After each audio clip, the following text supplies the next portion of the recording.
This is Mohammad Hashim Zia and you guys are watching Netflix by Hashim Zia.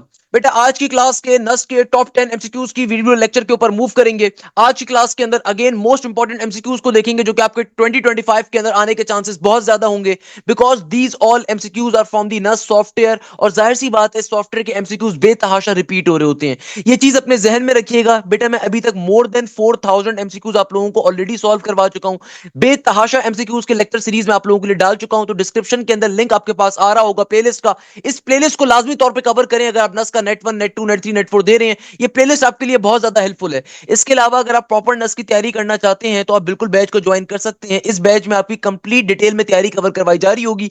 इस batch में आप चाहे नस का नेट 2 नेट 3 नेट 4 दे रहे हैं, चाहे फास्ट में अप्लाई कर रहे हैं, यूटी में कर रहे हैं, कॉमसेट्स में कर रहे हैं, जीआईकेआई में कर रहे हैं, तो बेटा आपको पाकिस्तान की टॉप 25 यूनिवर्सिटीज की प्रिपरेशन करवाई जाती है और उसकी फीस मामूली सी 6000 6500 पूरे साल की होती है। तो लाजमी तौर पर आप बैच को ज्वाइन करें।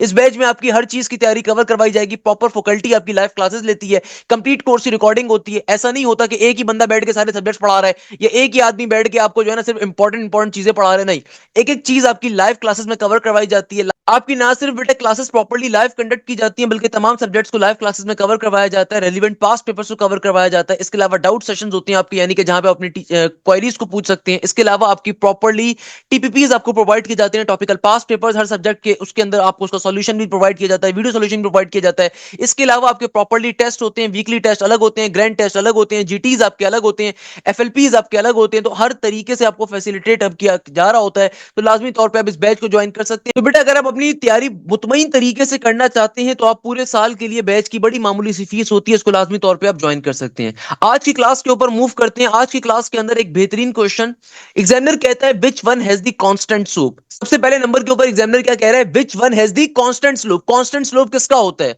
हमेशा याद रखिएगा कि स्ट्रेट लाइन का स्लोप कैसा होता है, कांस्टेंट होता है। क्योंकि स्ट्रेट लाइन आपके पास इस तरह की है।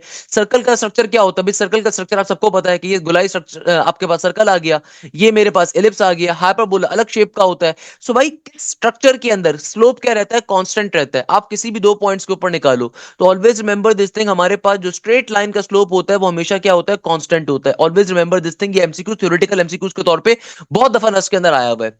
अच्छा, एक और क्वेश्चन जो हमारे पास आ रहा है, again it's a very important question. Examiner कहता है which one is true, n combination r factorial is equal to n P r into r factorial. देखो इसके पीछे रिलेशन क्या है, हमेशा याद रखिएगा दुनिया के अंदर कंबिनेशन का और परमुटेशन का आपस में रिलेशन क्या होता है।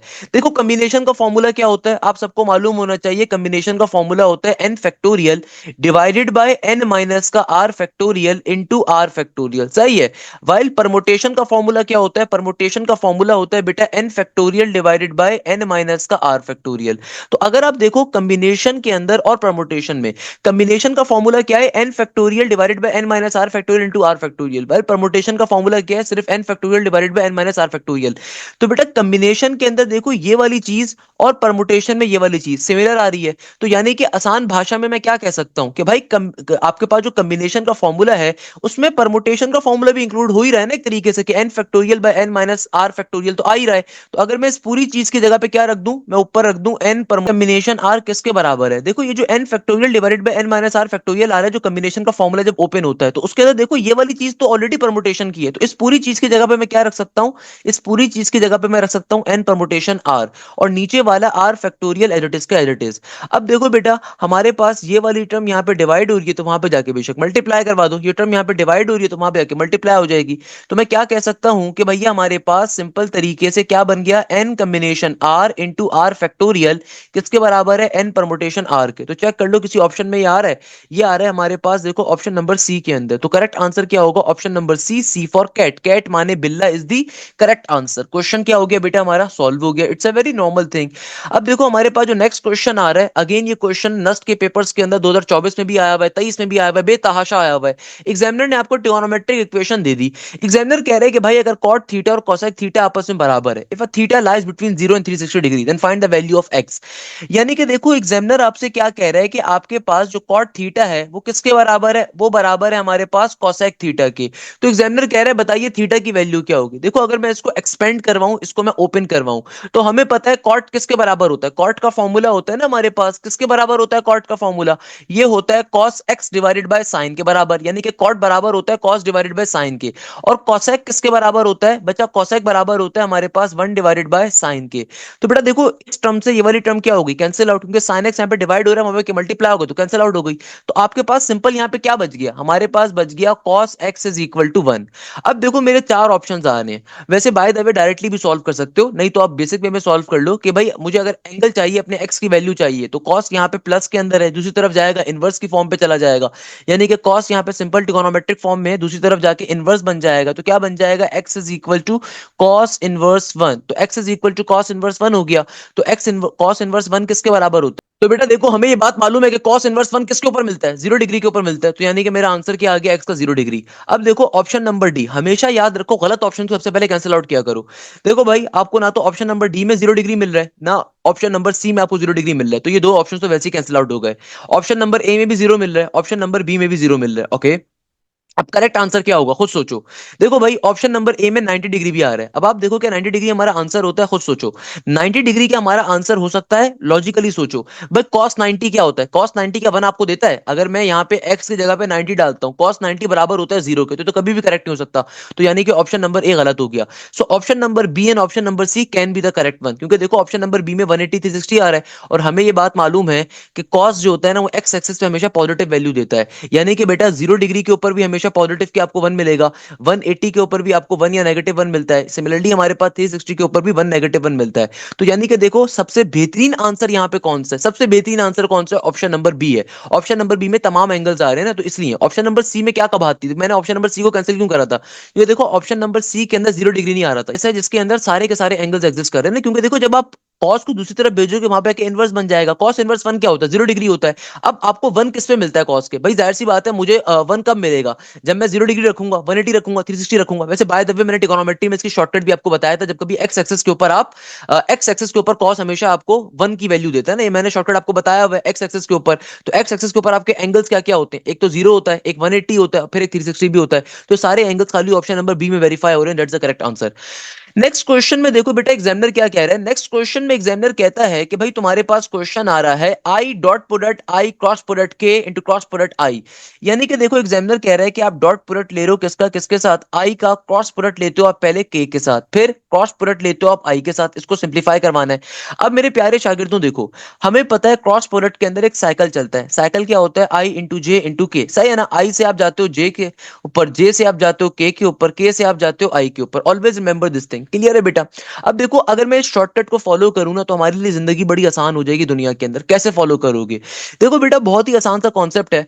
हमें पता है कि यार हम अगर आई से के पे जा रहे हैं, तो हमें पता है अनसिमिलर कंपोनेंट्स का क्रॉस प्रोडक्ट क्या होता है? तीसरी वैल्यू के बराबर, मगर वो हमेशा इस डायग्राम को फॉलो करता है। तो बेटा देखो आई से जे, जे से के से आई, ये एक आपके पास क्या चल रहा है? क्लॉकवाइज रोटेशन चल रहा है। अब देखो अगर मैं आई से के पे जाऊंगा ना, इसका मतलब क्या? मैं एंटी क्लॉकवाइज रोटेशन को फॉलो कर रहा हूं, तो आंसर तो जे होगा, मगर कैसा जे होगा? नेगेटिव का होगा, क्योंकि देखो मैं एंटी क्लॉकवाइज गया हूं ना आई से के पे, तो इसका मतलब क्या आ गया? यहाँ पे नेगेटिव का जे आ गया।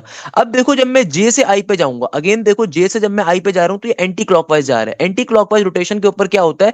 हमेशा हमारे पास आंसर तो तीसरा कंपोनेंट आ जाएगा, मगर वो नेगेटिव के अंदर आएगा। तो बाहर वाला आई डॉट आई का i dot i as it is. तो मुझे पता है कि देखो नेगेटिव का sign as it is, j cross product i क्या होगा? जे से जब आई पे जाऊंगा तो आंसर आएगा हमारे पास, जे से मैं आई पे जब जाऊंगा, जे से जब आई पे जाऊंगा तो आंसर आएगा नेगेटिव के बराबर। नेगेटिव नेगेटिव बन गया प्लस का साइन, और आई डॉट के। अब देखो आई डॉट प्रोडक्ट के क्या होगा? याद रखिएगा सिमिलर कंपोनेंट्स का डॉट प्रोडक्ट क्या होता है हमारे पास? 1 के बराबर, और अनसिमिलर कंपोनेंट्स का डॉट प्रोडक्ट क्या होता है? 0 के बराबर। So the correct answer should be हमारे पास option number A for apple. मैंने इस तरह के क्वेश्चन आपको बहुत ज्यादा सॉल्व करवाए हुए हैं। देखो भाई वेक्टर्स के अंदर से ये कॉन्सेप्ट बहुत आता है, ट्रिगोनोमेट्री से डोमेन रेंज के कॉन्सेप्ट बहुत ज्यादा आते हैं, साइन के, कॉस के, टेंजेंट के। मैं आज की क्लास में भी मेरे पास 1 से 2 क्वेश्चन अवेलेबल थे, मैंने जानबूझ के सॉल्व नहीं करवाए, क्योंकि मैं ऑलरेडी इतनी बार वो बता चुका हूं कि भाई साइन का डोमेन साइन की रेंज, कॉस का डोमेन कॉस की रेंज, कॉट का डोमेन कॉट की रेंज। ये कॉन्सेप्ट बहुत ज्यादा पेपर में आते हैं, तो खुदा रहा उसकी लाजमी तौर पर तैयारी करें। जो नेक्स्ट क्वेश्चन आ रहा है इसमें एग्जामिनर कहता है vectors i minus 2j minus 4k and 3i minus 6j minus 12k are parallel perpendicular neither parallel nor perpendicular. यानी कि देखो इस क्वेश्चन में एग्जामिनर आपसे क्या कह रहा है कि आपके पास दो वेक्टर्स आ रहे हैं। एक वेक्टर क्या है, एक वेक्टर है i माइनस का 2j माइनस का 4k, दूसरा वेक्टर आ रहा है 3i माइनस का 6j माइनस का 12k। एग्जामिनर कहता है कि भाई बताओ ये वेक्टर्स कैसे हैं, पैरेलल हैं, परपेंडिकुलर है, नीदर पैरेलल नॉर परपेंडिकुलर। इस कॉन्सेप्ट के क्वेश्चंस बेतहाशा नस्ट में आते हैं। आइए मैं आपको इसकी लॉजिक बताता हूं। हमेशा याद रखिएगा बेटा, दुनिया के अंदर दो वेक्टर्स अगर पैरेलल होंगे ना, तो इसका मतलब होता है कि उन दोनों वेक्टर्स के दरमियान में जो क्रॉस प्रोडक्ट है वो किसके बराबर होगा, जीरो के।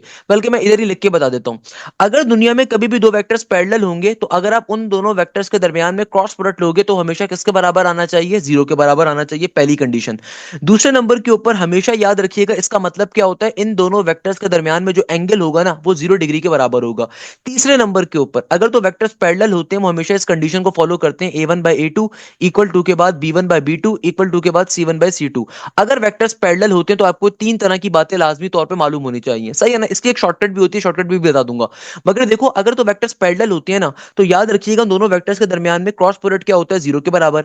वेक्टर्स अगर पैरेलल होते हैं तो एंगल क्या होता है, 0 डिग्री होता है, और वो हमेशा इस कंडीशन को फॉलो करते हैं। वाइल अगर कभी भी वेक्टर्स परपेंडिकुलर होते हैं तो याद रखिएगा बेटा, अगर वेक्टर्स परपेंडिकुलर होते हैं ना तो कंडीशन क्या होती है कि दोनों वेक्टर्स के दरमियान का डॉट प्रोडक्ट जीरो के बराबर होगा। अगर वेक्टर्स परपेंडिकुलर होते हैं तो दोनों वेक्टर्स के दरमियान का डॉट प्रोडक्ट जीरो के बराबर होगा, और जो एंगल होता है इनके दरमियान का वो क्या होना चाहिए, 90 डिग्री। क्योंकि देखो क्रॉस प्रोडक्ट के ऊपर साइन होता है तो साइन जीरो जीरो होता है, इसीलिए एंगल जीरो वहां पे है। क्रॉस प्रोडक्ट के आपके पास डॉट प्रोडक्ट के अंदर चूंकि कॉस थीटा होता है और कॉस थीटा के अंदर हमारे पास कॉस होता है, तो बेटा कॉस कब जीरो होता है, जब आपके पास 90 डिग्री एग्जिस्ट कर रहा होगा ना, cos 90 is basically zero, that's the reason. तो याद रखिएगा कभी भी अगर हमारे पास वेक्टर्स पैरेलल होंगे तो कंडीशन क्या होती है, ए क्रॉस प्रोडक्ट हमेशा जीरो के बराबर होगा और एंगल क्या होगा, जीरो होगा। वाइल अगर वेक्टर्स परपेंडिकुलर होंगे तो हमेशा याद रखिएगा ए डॉट प्रोडक्ट जीरो के बराबर होगा और एंगल क्या होगा, 90 के ऊपर होगा। ये दो खास बातें बड़ी आपको मालूम होनी चाहिए। अच्छा बहरहाल अगर मैं आपको इस क्वेश्चन की लॉजिक बताऊं, इस क्वेश्चन के अंदर एग्जामिनर कह रहे हैं दो वेक्टर्स आ रहे हैं, बताइए कैसे वेक्टर्स हैं।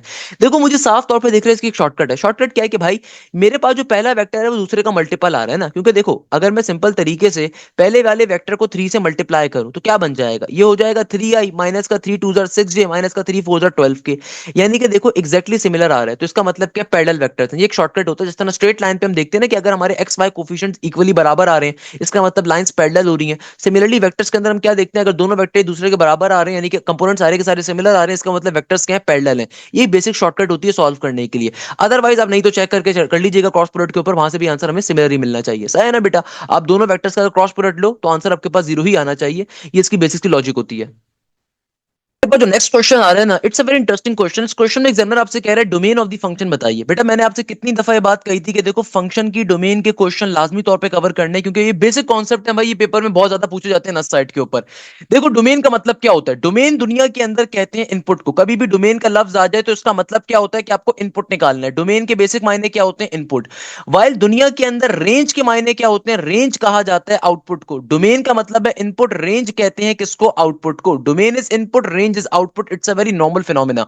अब देखो अगर मुझे इस क्वेश्चन को सिंप्लीफाई करना है, मुझे इस क्वेश्चन को क्या करना है, सॉल्व करना है, तो एग्जामिनर कह रहे हैं डोमेन क्या होगी। देखो डोमेन निकालते हुए आपको दो बातों का ख्याल रखना होता है। डोमेन का मतलब होता है इनपुट, यानी कि आप ऐसी कौन सी वैल्यू अपने फंक्शन में डालो कि आपका फंक्शन सेटिस्फाई रहे, अनसेटिस्फाई ना हो जाए।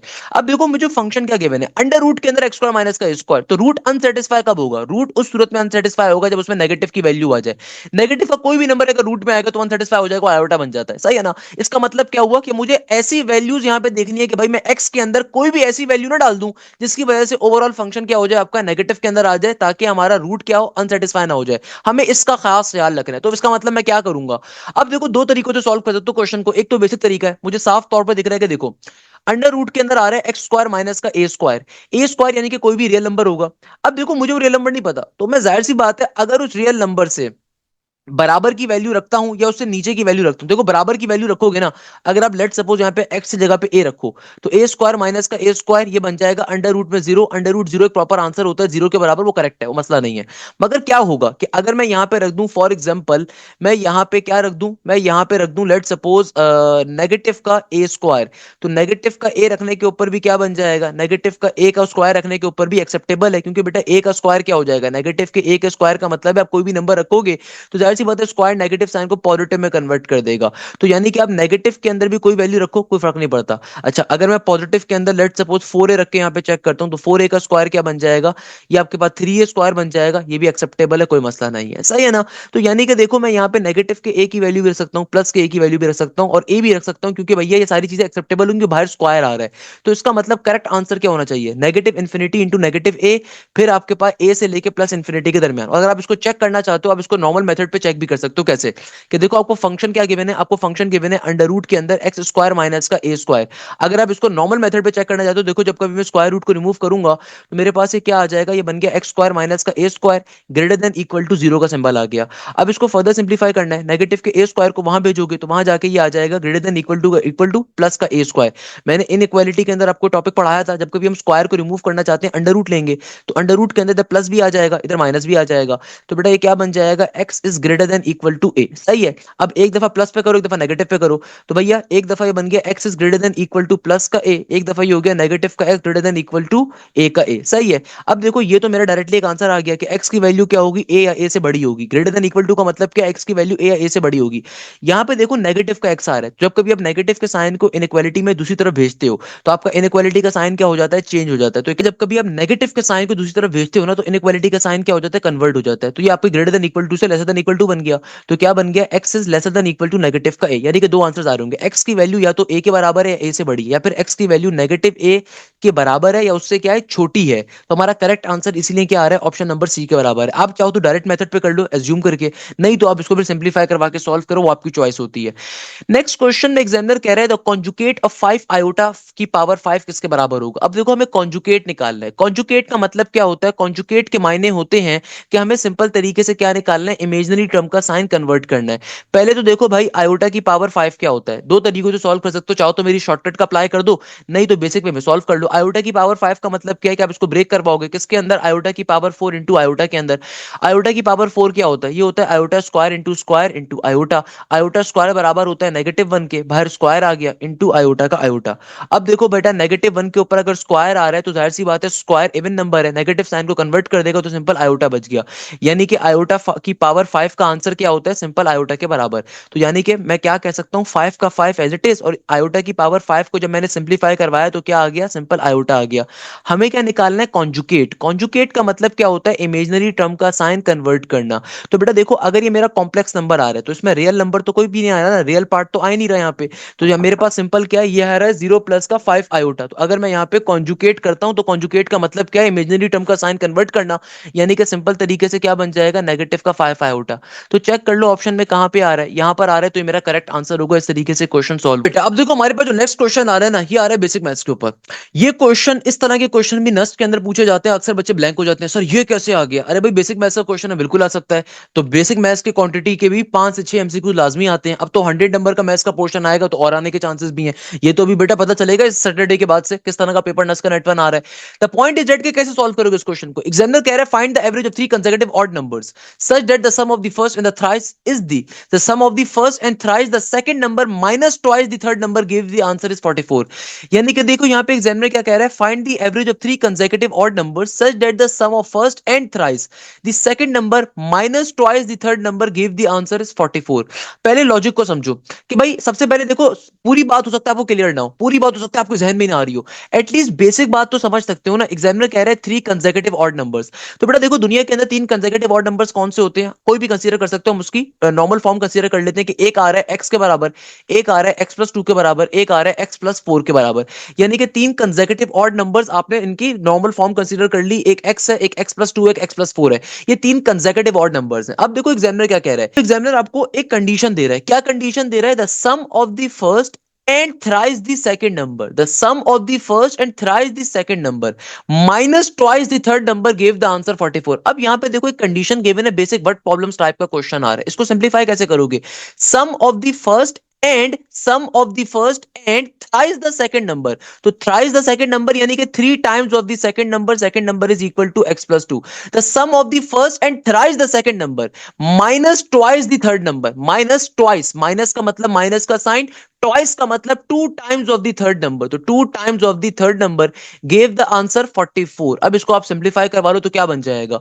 ये हो जाएगा x. बट देखो हमारे पास सिंपल सी ये कंडीशन फॉर्म हो गई. ये कंडीशन कैसे निकाली है दोबारा समझो. एग्जामिनर ने सबसे पहले कहा तीन कंसेक्यूटिव ऑड नंबर्स हैं, तो आपने सिंपल अगर मेरे एवरेजेस का टॉपिक पढ़ा हुआ है, ऑड नंबर्स का कंसेक्यूटिव इंटीजर्स का मैंने टॉपिक हमें पढ़ाया हुआ है, तो ऑड नंबर्स आपने तीन अपने पास से कंसीडर कर लिए. क्लियर है? अब एग्जामिनर ने कंडीशन दी है the sum of the first and thrice the second number, यानी कि पहला वाला नंबर और तीन गुना दूसरे नंबर का, तीन गुना यानी कि द सम, सम का मतलब होता है ऐड, यानी कि पहले नंबर को ऐड करवाओ किसके साथ? तीन गुना दूसरे नंबर के साथ, three times of the second number, minus twice, minus यानी कि माइनस करवाओ ट्वाइस द थर्ड नंबर, दो गुना किसका? थर्ड नंबर का. इसको आप बैठ के आप सिंप्लीफाई करवा लो तो क्या बन जाएगा? एक्स का एक्स प्लस का थ्री अंदर जाके दोनों टर्म से मल्टीप्लाई होगा, ये बन जाएगा प्लस का three x plus three two जार सिक्स. अब देखो ये माइनस का टू बाहर है, अक्सर बच्चे गलती क्या करेंगे, ध्यान नहीं देंगे. माइनस का टू अंदर वाली दोनों टर्म से आके मल्टीप्लाई होगा तो बन गया माइनस का टू एक्स और माइनस का फोर टू जार एट इक्वल टू के बाद 44. इसको अगर आप सिंप्लीफाई करो तो क्या बन जाएगा? देखो x प्लस का three x four x minus का टू एक्स ऑब्वियसली बन जाएगा टू एक्स के बराबर. छह में से अगर आप आठ को माइनस करोगे तो नेगेटिव का टू बचेगा, नेगेटिव का टू जब दूसरी तरफ जाएगा तो 44 में ऐड हो जाएगा, 44 प्लस का टू 46 बन जाएगा. ये टू मल्टीप्लाई हो रहा है, यहाँ पे आके डिवाइड होगा तो बन गया टू टू जार फोर एंड टू थ्री जार सिक्स. तो आपके पास x की वैल्यू किसके बराबर आ जाएगी? 23 के बराबर आ जाएगी, यानी कि x की वैल्यू किसके बराबर आ जाएगी? 23 के बराबर आ जाएगी. इस x की वैल्यू को उठा के आपने क्या करना है? अपने मेन क्वेश्चन के ऊपर प्लॉट अप कर देना है. तो भाई आपसे एग्जामिनर ने मांगा हुआ क्या? एग्जामिनर ने मांगा है एवरेज निकालो, तो एवरेज निकाल लेंगे, कोई मसले की बात नहीं है. तो आपके पास जो x की वैल्यू आ रही है उठा के जरा यहाँ पे डालो. हमने तीन नंबर जो सपोज करे थे ना, उनमें जहां जहां x आ रहा है वहां पे डाल दीजिए, तो क्या बन जाएगा? x की जगह पे आ गया 23, x प्लस का टू यानी कि 23 प्लस का two it should become 25, 23 plus का फोर, 23 में अगर चार का इजाफा करोगे तो जाहिर सी बात है तीन और चार सात यानी कि 27 आ जाएगा. तो यानी कि देखो अब x की जगह पे आपने x की वैल्यू को डाल दिया तो आपके तीनों नंबर्स क्या आ गए? 23, 25, 27, ये आपके तीन नंबर्स आ गए. हमें चूंकि एवरेज निकालना है तो बेटा तीन नंबर्स के अंदर एवरेज क्या होता है? हमेशा बीच वाली वैल्यू हमारा एवरेज होती है. तो भाई तीन नंबर्स आ रहे हैं ना, तो आपके पास एवरेज क्या होगा? बीच वाला नंबर ही होगा. तो सिंपल तरीके से आंसर क्या आ गया? 25 के बराबर आ गया, यानी कि option number B, B for balloon is the correct answer. इस तरह के क्वेश्चन बहुत ज्यादा पेपर्स के अंदर आते हैं, तो आपको लाजमी तौर पर उनका आइडिया होना चाहिए. नेक्स्ट क्वेश्चन में एग्जामिनर देखो क्या कह रहा है. एग्जामिनर कहता है D square Y into D x square plus का six into D Y by D X. By the way ऊपर एक पावर भी गिवन है. एग्जामिनर कहता है कि ऑर्डर बताओ डिफरेंशियल इक्वेशन का. देखो ऑर्डर का मतलब क्या होता है? ऑर्डर का मतलब होता है किसी भी डिफरेंशियल इक्वेशन में ऑर्डर निकालने का मतलब होता है हाईएस्ट ऑर्डर डेरिवेटिव का चल रहा है, यानी कि आपकी इक्वेशन के अंदर जो हाईएस्ट डेरिवेटिव होता है ना, वो बेसिकली आपका ऑर्डर होता है. अब बहुत सारे बच्चे गलतियां करते हैं, देखो पावर में फोर आ रहा है या लेट्स सपोज पावर में थ्री आ रहा होता, फॉर एग्जाम्पल यहाँ पे पावर में क्या होता है? थ्री होता, तो अक्सर बच्चे गलतियां करेंगे, थ्री पे टिक करके आ जाएंगे. बेटा ऑर्डर का मतलब होता है हाईएस्ट ऑर्डर डेरिवेटिव का होना. तो अब देखो आपके पास डेरिवेटिव कितना हाईएस्ट हुआ हुआ है, एक तरफ आ रहा है D square by into D x square, एक तरफ आ रहा है d Y by D x. तो आपने डेरिवेटिव की पावर देखनी है.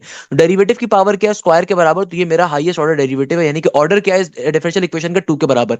अक्सर बच्चों को बेसिक बात नहीं पता होती कि देखो लेट सपोज मैं इसकी एग्जांपल आपको दिखाता हूं. बेसिकली देखो ऑर्डर निकलता कैसे. आप कभी भी फंक्शन का वन टाइम डेरिवेटिव लेते हो, d Y by D x होता है.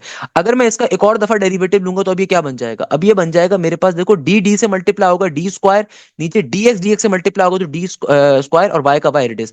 फिर मैं इसका अगर एक और दफा डेरिवेटिव लेता हूं देखो क्या बन जाएगा. अब की बारी में डी डी से होगा तो बन जाएगा D cube divided by D x cube. तो ऑर्डर का मतलब डेरिवेटिव की पावर होता है. बहुत दफा पेपर में इस तरह की इक्वेशंस आती हैं कि लेट सपोज कहीं पे लिखा हुआ आ गया डी वाई की power 5 divided by D x 5, और यहां पे आपके पास आ रहा है प्लस का साइन, फिर आगे आ रहा है D square into D x square, फिर आगे आ रहा है हमारे पास सिंपल तरीके से, अल्लाह भला करे मेरे पास आ रहा है क्वेश्चन के अंदर, एग्जामिनर कहता है कि भाई तुम्हारे पास आ रहा है further d Y by D x whole power में 7। तो अगर मैं आपसे कहता हूं इसका ऑर्डर बताइए, क्या ऑर्डर क्या होगा, तो हाईएस्ट ऑर्डर डेरिवेटिव आपका ऑर्डर होता है ना, यानी कि सबसे हाईएस्ट डेरिवेटिव की जो पावर होती है। अक्सर बच्चे गलती क्या करेंगे, अक्सर बच्चे गलती ये करेंगे, बोलेंगे सर 5 ऑर्डर होगा। अरे भाई गौर से देखो, 5 किस पे आ रहा है, 5 आ रहा है वाई के ऊपर। आपके पास जो पावर होती है ना ऊपर, वो डी पे होनी चाहिए, नीचे कंप्लीट टर्म पे होनी चाहिए। यहाँ पे एग्जामिनर आपको सिर्फ कंफ्यूज कर रहा है, उसने जानबूझ के पावर के बाहर डाल दी भाई, ये कंफ्यूज करने के लिए उसने आपको बाहर पावर दी हुई है। तो याद रखिएगा, power should always be on your D, क्योंकि देखो जब आप मल्टीप्लाई करवाते हो ना, तो पावर कैसे डेरिवेटिव की पावर बनती है, इस तरीके से फॉर्म होती है। तो अक्सर बच्चों को एग्जामिनर इस पे घुमाता है, और बहुत ज्यादा घुमाता है नच के। अच्छा बेटा, अब देखो हमारे पास जो नेक्स्ट क्वेश्चन आ रहा है ना, इस क्वेश्चन के अंदर अगेन लिमिट्स का क्वेश्चन आ रहा है। बहुत दफा ऐसे क्वेश्चन आपको मिलेंगे। देखो लिमिट्स के क्वेश्चन में आपने करना क्या होता है, जो भी आपकी लिमिट है ना, उसको डायरेक्टली क्वेश्चन में उठा के चेक करो। जो भी आपकी लिमिट आ रही है उसको डायरेक्टली क्वेश्चन में उठा के डालो, और चेक करो क्या बन रहा है। देखो अगर मैं इस लिमिट को क्वेश्चन में उठा के डालूंगा ना, तो क्या बनेगा, ये बन जाएगा सिंपल 1 का स्क्वायर, ऊपर आ गया माइनस का 3 इंटू 1 प्लस का 2 एडिटिस का एडिटिस, और नीचे क्या बन जाएगा 1 माइनस का 1 0। ऊपर कुछ भी बने मसला नहीं है, नीचे दुनिया में कभी भी अगर जीरो बनेगा ना, इसका मतलब क्या होता है, फंक्शन आपका अनडिफाइंड हो गया है। यानी कि इसका मतलब क्या, फंक्शन अनडिफाइंड है। तो इसको डिफाइंड बनाने के लिए हमें क्या करना पड़ेगा, हमें सिंपल तरीके से एल हॉपिटल रूल का इस्तेमाल करना पड़ेगा। एल हॉपिटल रूल हमसे क्या कहते हैं, ऊपर वाली टर्म का डेरिवेटिव अलग लोगे, एक्स स्क्वायर का डेरिवेटिव 2x हो गया, माइनस के 3x का डेरिवेटिव माइनस का 3 हो जाएगा, और प्लस के 2 का डेरिवेटिव 0 हो जाएगा। नीचे वाली टर्म का डेरिवेटिव अलग लोगे, एक्स माइनस 1 का डेरिवेटिव क्या होगा, एक्स का डेरिवेटिव होता है 1 के बराबर, नेगेटिव का 1 का डेरिवेटिव 0 हो गया। यानी कि अब जब मैं यहाँ पे लिमिट को अप्लाई करवाऊंगा ना, L Hôpital rule, L Hôpital rule बड़ी सिंपल सी बात करता है, ऊपर वाली टर्म का डेरिवेटिव अलग लो, नीचे वाली टर्म का डेरिवेटिव अलग लो। अब यहाँ पे जब आप लिमिट को अप्लाई करवाओगे, तो जहां जहां एक्स आ रहे हैं वहां 1 डाल दो, क्या बन जाएगा 2 इंटू 1 माइनस का 3, नीचे 1 का 1, तो 2 में से 3 को निकालोगे, नेगेटिव का 1 बचेगा। तो the correct answer should B negative of 1। क्या होगा, नेगेटिव 1 के बराबर होगा। That's the answer of this particular question. इस तरीके से क्वेश्चन क्या हो गया हमारा, चुटकी बजा के सॉल्व हो गया। ये इस क्वेश्चन की सिंपल सी लॉजिक थी। क्लियर है बेटा, इस तरीके से क्वेश्चन क्या हो गया हमारा, सॉल्व हो गया। नेक्स्ट क्वेश्चन के अंदर एग्जामिनर कह रहा है कि भाई तुम्हारे पास अगर एक फंक्शन आ रहा है ln x का, तो बताइए एफ प्राइम 1 क्या होगा। एफ प्राइम का मतलब क्या, फंक्शन का वन टाइम डेरिवेटिव। यानी कि अगर आपका फंक्शन आ रहा है किसके बराबर, ln x के बराबर, तो बेटा देखो फंक्शन का जब वन टाइम डेरिवेटिव लोगे तो क्या बन जाएगा, ln x का डेरिवेटिव होता है 1 डिवाइडेड बाय x के बराबर। अगर एग्जामिनर आपसे कह रहा है ना एफ प्राइम 1, तो बेटा कभी भी ये जो अंदर वाली वैल्यू होती है ना, आपको स्टार्टिंग में नहीं डालनी होती। पहले आप फंक्शन को, लिमिट को, इंटीग्रेशन को हमेशा अप्लाई करते हो, उसके बाद आखिर में जो आंसर आता है उसके अंदर आप इनपुट देते हो, उसके अंदर आप डोमेन डालते हो। तो अब देखो जब फाइनल मेरा आंसर आ गया ना, जब ये एफ प्राइम की वैल्यू आ गई, अब जहां जहां एक्स आ रहे हैं मैं वहां पे 1 डाल दूंगा, तो क्या बन जाएगा, ये हो जाएगा f prime 1 is equal to 1/1, यानी कि आंसर आ जाएगा सिंपल 1 के बराबर। इस तरीके से क्वेश्चन फाइनली सॉल्व हो गया। और यहाँ पे हमारे आज की क्लास के एमसीक्यूज अपने मंतकी अंजाम पे पहुंचते हैं। रिमेंबर दिस थिंग बेटे, सारे के सारे एमसीक्यू नस के पास पेपर से। मेरी कोशिश है कि आपके नस के नेट 1 से पहले, नेट 2 से पहले, नेट 3 से पहले जितने ज्यादा लेक्चर्स आपको करवा सकता हूं ना, इतनी मेहनत कोई भी नहीं कर रहा हूं। तो मेरी कोशिश होती है कि कभी भी आपको एमसीक्यू सॉल्व कर रहा हूं, उसके साथ आपको 4 बातें मजीद बताऊं, 4 बातें आपको, 4 एमसीक्यूज मजीद बताऊं। इतनी मेहनत कोई भी नहीं कर रहा होगा, मैं आपको गारंटी दे सकता हूं। नॉर्मली लोग फनकार क्या करते हैं, 4 मिनट की वीडियो डाल देंगे, 5 मिनट की वीडियो बना देंगे, सॉल्यूशन छाप पे लिखा हुआ होता है, उनको पढ़ाना तो आता नहीं होता। करते क्या है कि भाई फिजिक्स भी पढ़ा रहे हैं, मैथ्स भी पढ़ा रहे हैं, केमिस्ट्री भी पढ़ा रहे हैं, तो बड़ी ये सारे के सारे रॉन्ग नंबर्स होते हैं। रिमेंबर दिस थिंग, आपके पास एक प्रॉपर प्रोफेशनल टीचर होना चाहिए भाई। आप जिस भी एकेडमी में जा रहे हो, किसी भी एकेडमी में एडमिशन लेते हो, एक प्रॉपर टीचर आपके पास होना रखिएगा। आप किसी भी इंस्टीट्यूट में एडमिशन लेते हो, इस बात का बड़ा खास ख्याल रखा करो, जो बंदा आपको पढ़ा रहा है वो हमेशा मास्टर होना चाहिए अपने सब्जेक्ट में। At least he should be master in his own subject, अपनी फील्ड के अंदर। ये नहीं कि फिजिक्स भी पढ़ा रहा है, मैथ्स भी पढ़ा रहा है, केमिस्ट्री भी पढ़ा रहा है। इस तरह के लोग जो है ना इंतहाई बेकार होते हैं, टू बी वेरी ऑनेस्ट, सही है ना। तो आपको एक प्रोफेशनल डेडिकेटेड फैकल्टी चाहिए होती है हर सब्जेक्ट के लिए। हर सब्जेक्ट के लिए आपको फोकस करना होता है, कहां पे बच्चे का वीक एरिया, कहां पे कौन सी चीज ज्यादा पूछी जाती है, कौन सी चीज किस तरीके से आती है। ये नहीं कि बंदा फिजिक्स भी पढ़ा रहा है, इंग्लिश भी पढ़ा रहा है, मैथ्स भी पढ़ा रहा है, हर चीज पढ़ा रहा है, ऐसा नहीं हो सकता बेटा। टू बी वेरी ऑनेस्ट, ऐसा नहीं हो सकता। पढ़ाने को तो अल्हम्दुलिल्लाह मैं भी इंग्लिश पढ़ा सकता हूं। मैं I am I B drop out, I have worked with the multinational companies throughout the global. मेरे जैसा अगर किसी के पास स्टडी ट्रैक मौजूद है तो लेकर आओ, कोई भी आपको नहीं मिलेगा। इतनी क्वालिफिकेशन के बाद भी अगर वो अपने लिए मेहनत कर रहा है, अपने बच्चों के लिए, इस कौम के बच्चों के लिए, तो मेरी ख्वाहिश होती है कि इस कौम के बच्चों को अपनी तरफ से बेस्ट दे सकूं, जो इस कौम के बच्चे डिजर्व करते हैं, जो इस कौम के बच्चे मुस्तहिक रखते हैं। तो मेरी नजर से कोशिश होती है कि अपने बच्चों को बेस्ट तरीके से तालीम दी जा सके, पहली चीज। दूसरे नंबर के ऊपर बेटा मेरी तरफ से कोशिश होती है कि मैं आपके लिए बेस्ट किस्म की मेहनत कर सकूं। अल्हम्दुलिल्लाह अल्हम्दुलिल्लाह। आप चाहे नस बिजनेस स्कूल में अप्लाई कर रहे हैं, चाहे आप पर्टिकुलरली नस के इंजीनियरिंग के लिए अप्लाई कर रहे हैं, मैंने बहुत डिटेल लेक्चर्स हर चीज के लिए डाले हुए हैं। आप वहां से तैयारी कर सकते हो, कोई मसले की बात नहीं है। आप चाहो तो प्रॉपर तैयारी करने के लिए हमारे प्रॉपर्ली बैचेस के अंदर आ सकते हो। इन बैचेस के अंदर खास बात क्या होती है बेटा, मेरे पास डिफरेंट यूनिवर्सिटीज के, डिफरेंट पर्टिकुलर कॉलेजेस के एचओडीज होते हैं, जो कि हमारे डिफरेंट बैचेस के अंदर पढ़ा रहे होते हैं अल्हम्दुलिल्लाह। चाहे वो फिजिक्स हो, मैथ्स हो, केमिस्ट्री हो, इंग्लिश हो, हमारे पास तमाम सब्जेक्ट्स की क्लासेस लाइव होती हैं। तमाम लाइव क्लासेस के रिकॉर्ड सेशन भी प्रोवाइड किए जाते हैं। इसके अलावा कंप्लीट कोर्स की रिकॉर्डिंग हमारे पोर्टल के थ्रू प्रोवाइड की जा रही होती है। इसके अलावा आपके प्रॉपर्ली टेस्ट कंडक्ट होते हैं। इसके अलावा आपके प्रॉपर्ली डाउट सेशंस होते हैं। इसके अलावा आपके प्रॉपर्ली टीपीपीएस प्रोवाइड किए जाते हैं। तो आप लाजमी तौर पर बैच को ज्वाइन कर सकते हैं। न्यू बैच मेरा भी स्टार्ट हो रहा है, उसको बिल्कुल ज्वाइन कर सकते हैं। यहीं पे इस क्लास को एंड करेंगे, उस उम्मीद के साथ कि आप जहां जैसे खैरियत होंगे। मुझे बहुत सारी दुआ में याद रखिएगा। जज़ाक अल्लाह, thank you so much. Hashim जैसा